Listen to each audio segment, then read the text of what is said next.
Hey everyone, welcome back. We're diving into something today that I know is on a lot of your minds. How to live a longer and healthier life after 70. We did a deep dive into some recent research, and it turns out the secrets to longevity aren't hiding in some lab or some expensive program.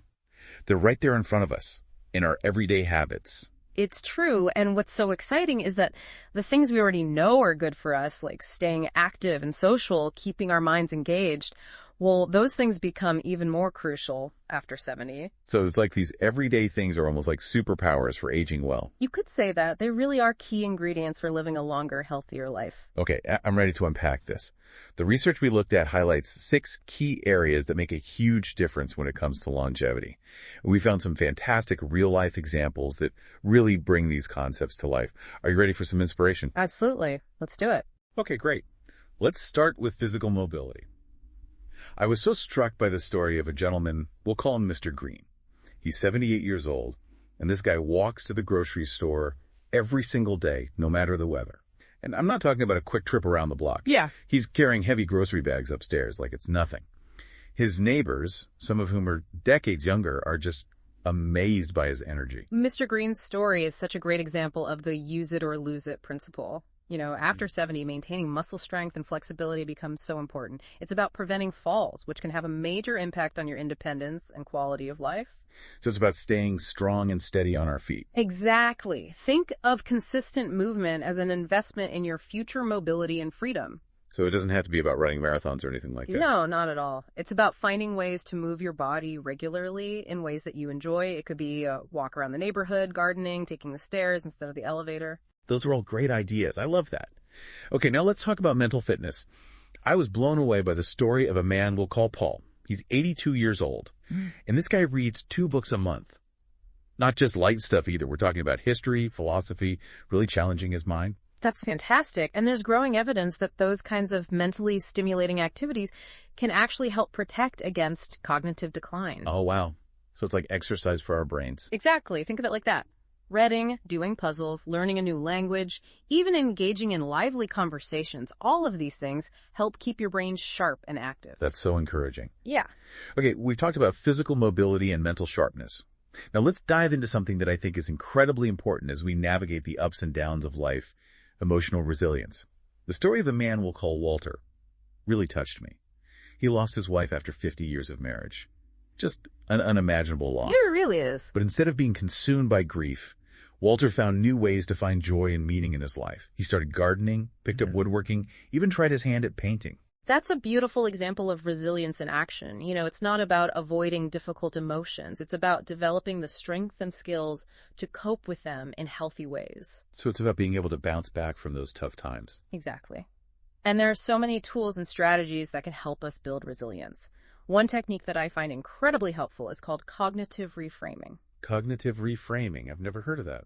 What is it? It's about consciously shifting your perspective on a situation instead of dwelling on the negative. You look for the positives, the lessons learned, or even just new opportunities for growth. Oh, I see. So it's not about denying the pain. It's about finding a more empowered way to think about it. Precisely. It's about finding that inner strength to move forward. That's so powerful.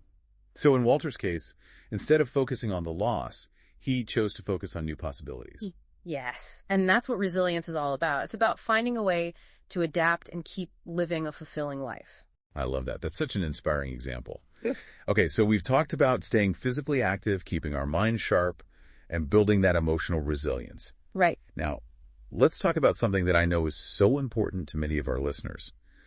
Maintaining independence in daily life. I was really impressed by the story of a woman, we'll call her Fiona. She's 85 years old. And Fiona insists on doing things her own way. Cooking, cleaning, running errands. It's not about being stubborn or anything like that. It's about that sense of pride and self-reliance. Fiona's story reminds me of the concept of functional independence, which is basically the ability to perform daily tasks without assistance. And studies have shown that functional independence is a strong predictor of overall health and longevity. So it's not just about feeling capable. It's actually linked to living a longer and healthier life. Exactly. Think about all the things that go into managing your daily life. Cooking requires planning and coordination, problem solving. Keeping your home tidy involves memory, organization, attention to detail. Wow, I never thought of it that way. So those everyday tasks are actually keeping our minds and bodies engaged. They really are. It's like a built-in workout for your brain and body. I love that perspective. Okay, now let's shift gears and talk about something that's at the heart of human well-being. Social connections.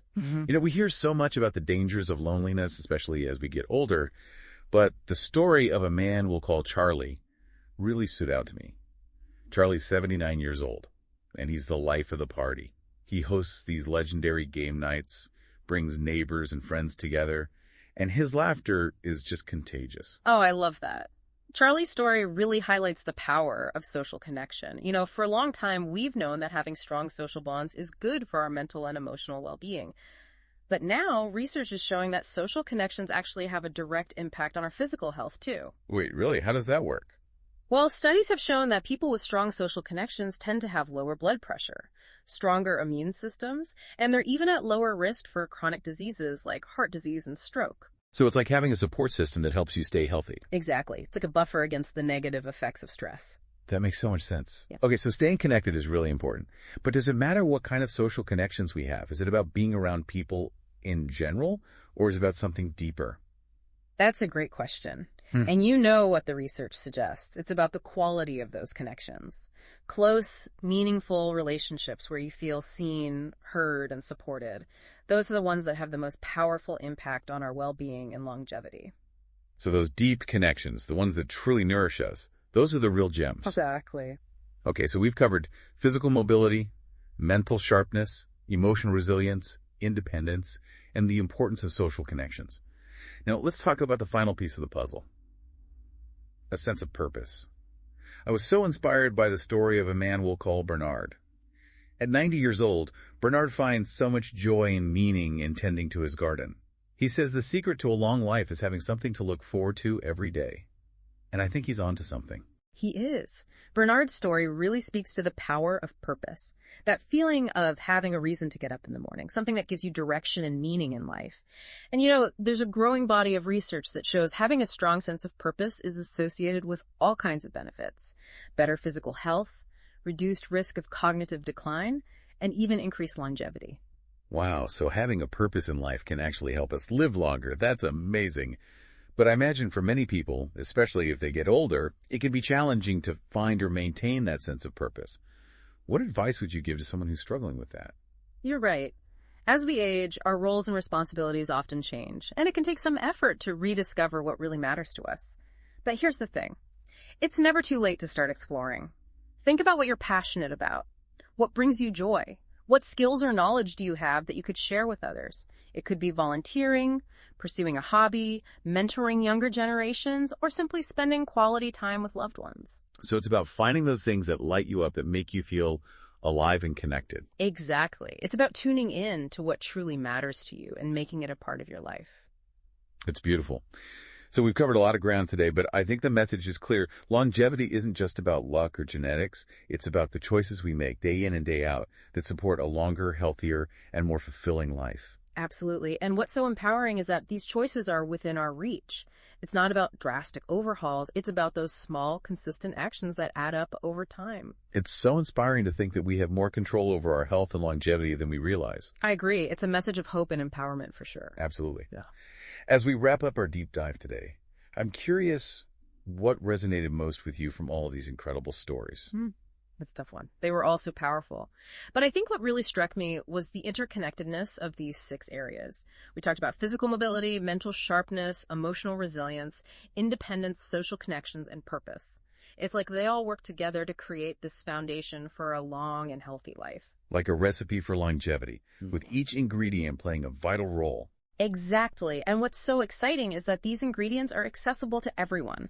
It's not about fancy treatments or complicated programs. It's about making simple choices in our daily lives. Choices that nourish our minds, bodies, and spirits. Exactly. It's about taking a holistic approach to our well-being. And recognizing that every small step we take can have a ripple effect on our health. I love that. It's a powerful reminder that we have the power to shape how we age. We really do. So to all our listeners out there, I hope you feel as inspired as we are. Remember, it's never too late to embrace these principles and start living your best life no matter your age. Well said. And I would add this. As you reflect on these stories we share today, think about what brings you joy. What gives you a sense of purpose? What small step can you take today to bring these principles into your own life? That's a wonderful thought to leave our listeners with. Thanks for joining us on this deep dive into longevity. We'll see you next time for another fascinating exploration.